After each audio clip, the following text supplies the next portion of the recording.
Des renforts vont être envoyés dans la journée à Alençon, annonce de la préfecture de l'Orne après une nuit de violences urbaines. Elles ont explosé dans le quartier Persaigne à la suite de l'interpellation hier de 2 personnes soupçonnées de trafic de drogue. La police a essuyé des tirs de mortier. 13 véhicules ont été incendiés. Une bonne nouvelle sur le front de l'emploi, le chômage a fortement baissé au 3e trimestre, à moins 5,5% pour les demandeurs d'emploi en catégorie A, c'est-à-dire n'ayant pas du tout travaillé, et ce qui représente 206 000 inscrits en moins selon les chiffres du ministère du Travail, juste en dessous du niveau d'avant-crise. Et si on inclut les chômeurs ayant eu une activité réduite, cette baisse s'établit à 1,9%.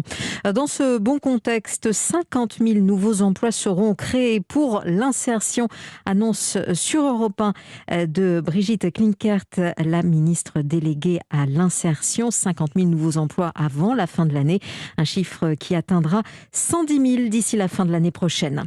C'est un rapport qui doit faire bouger les lignes et mieux protéger les enfants victimes d'inceste dès les premiers soupçons. La commission inceste recommande de mieux défendre le parent qui refuserait de laisser son enfant à l'autre en cas de doute.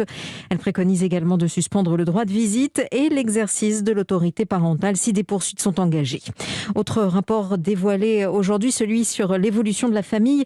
La défenseure des droits recommande de réviser le droit funéraire afin de s'adapter aux évolutions sociétales, notamment aux familles recomposées, aux couples pacsés ou au mariage homosexuel. Le droit actuel préconisant surtout les liens du sang.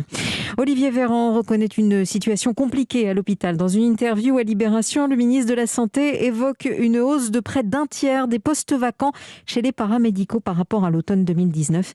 Réaction après une enquête menée par Jean-François Delfrécy, le président du conseil scientifique, qui conclut qu'un lit sur 5 serait fermé. Xavier Bertrand va déposer aujourd'hui ses parrainages pour le congrès LR. Le parti demandait aux candidats d'en avoir 250. Le président de la région de Hauts-de-France en a réuni 500. Le congrès des Républicains se réunira le 4 décembre et désignera son candidat pour la présidentielle. C'est une cérémonie à forte valeur symbolique qui va débuter d'un instant à l'autre au musée du Quai Branly à Paris. La France va acter sous la présidence d'Emmanuel Macron la restitution au Bénin des 26 œuvres d'art, des trésors royaux d'Abomey pillés il y a 130 ans durant l'époque coloniale. Lucas Hernandez échappe à la prison. Son recours est accepté par la justice espagnole. L'international français du Bayern Munich a été condamné à 6 mois de prison pour ne pas avoir respecté une mesure d'éloignement après des violences conjugales. Lucas Hernandez aura une mise à l'épreuve de 4 ans et écope de 96 000 € d'amende.